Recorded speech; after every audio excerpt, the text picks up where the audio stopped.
Hey, what's up? It's been a while.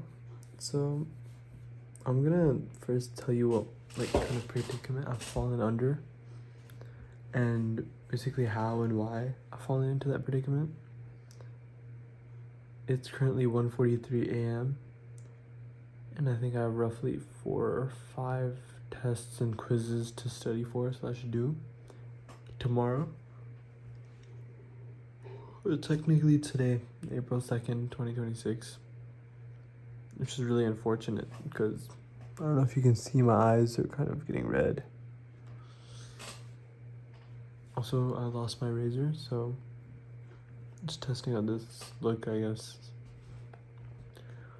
But okay, this video is more like gonna be like a little log. Just I'll like look back on this and wonder like, oh, this kid was like genuinely like getting fried in school. One of the things is a makeup. Another thing is also a makeup test. But that makeup test also has a quiz today.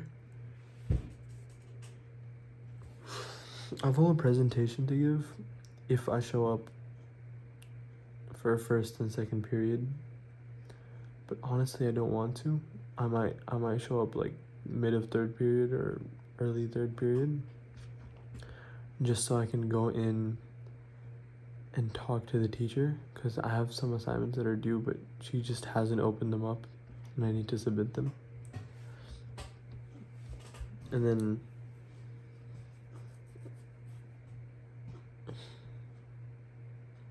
yeah, dude, it's just a lot. I've actually stayed on top of everything. Well, today, because I'm kind of in the trenches, and I think if I can manage, I'm gonna talk through one, what you should do when you're in a very tough predicament such as the one I'm in, and two, what my goals are going forward, or at least just some like things I've been thinking about recently. Alright, so first, say you fall under a predicament where you're in a very stressful environment or you're under a lot of stress and pressure. And that's gonna sound easier said than done, but you want to take a step back and you want to look at like, hey, what have you done so far? Where has that gotten you? Should you continue to do so? And how far will that take you? Now, I think this is all part of a process of reflection, which I think reflection is a really good tool that one should learn how to use, as it's a vital skill that's going to take you so far forward. Because after every loss, every defeat, even after every success and win, you have to reflect. And the reason why is after you reflect, you're able to understand so much better about your own philosophies, about your own mindsets, as well as what went right and what went wrong. And once you understand that, you have the exact blueprint that you need. That way you can go forward and ace and succeed and absolutely obliterate whatever task you're given with. So that's like one thing. Just do some reflection by taking a step back and reflecting. But don't let this reflection take way too long. I think 10-15 minutes is more than enough sometimes. Maximum 30 minutes.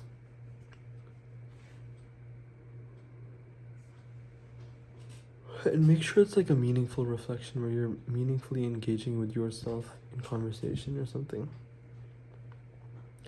Now, after you've done so, you make a list of every single task that you have to do.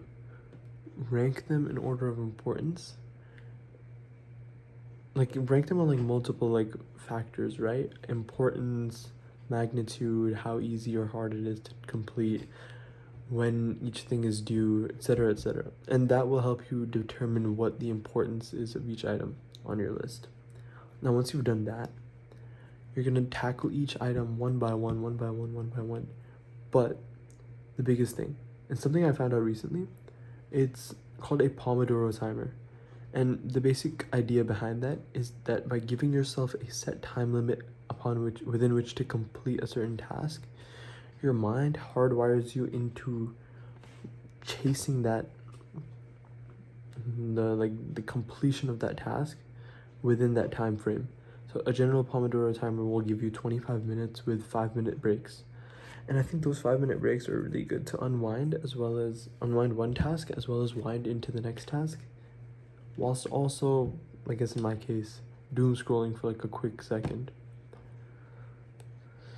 Now, I think using any even any study technique or any task completion technique,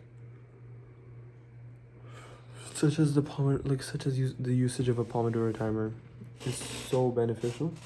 And I've only just now found out about this. Holy heck, my eye bags. Okay, I've only just now found out about this, and I'm kind of disappointed because I probably should have found out about this way earlier.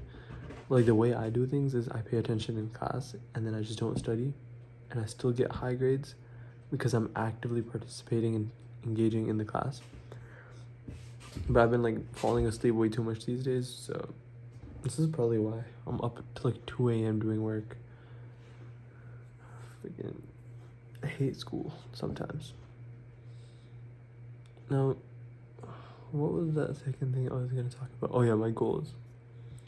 And one thing that I've been listening to a lot of speeches and presentations and sort of seminars, lectures by several different people, whether it's on whether it's on public forums like TED Talks, or even speeches given on the United Nations or other global panels. And it's gotten me to realize how good of a skill speaking is, as well as how much I am driven by these speeches to pursue something that's on a similar scale or a similar manner. So I think easier said than done. This is the basic idea of my goal. I want to get so famous or so well recognized or so well revered to the point where I get invited to give a TED Talk or give a speech or lecture on one of these sort of panels, specifically TED Talk, because at the end I can just say, hey, thanks for coming to my TED Talk. And dude, that's such a big flex, because you can go around saying yo, I've spoken in a TED Talk, by the way. Holy, I'm tired. I'm rambling. But I think that's one cool goal I have these days. Or actually, I came up with it today.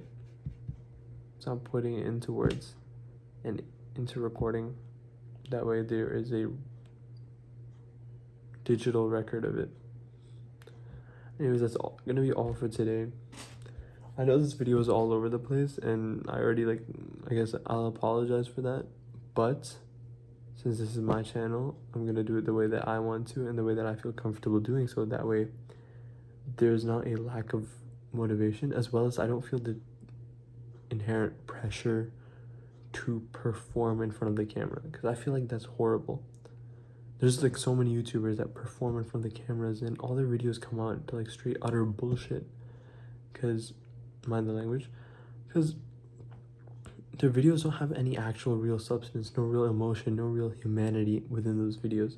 It's all just following a robotic script that sounds, and as unfortunate as it is to say it, not in an accusatory way, but it sounds a lot like an artificially generated set of language. Speaking of artificial intelligence, that's the presentation I might have to give tomorrow, but I genuinely will skip first and second period, so I'm not gonna give that presentation. It's only a 2-minute portion of an entire 20-minute presentation that is next Thursday. Alright, I'm gonna catch you guys